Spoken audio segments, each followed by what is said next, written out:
ఇప్పుడు ఏరు ఉన్న ఊళ్ళో ఉండండి అంటారు స్నానం చేయొచ్చని.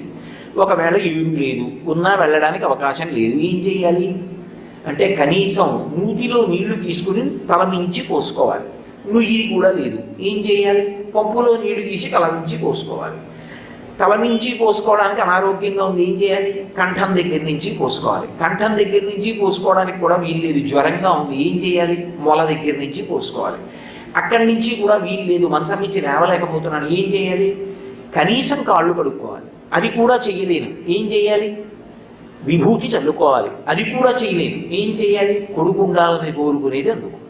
కొడుకు కాస్త విభూతి చల్లి ఈయన సంధ్యావందనం ఆయన చేస్తే సరిపోతుంది.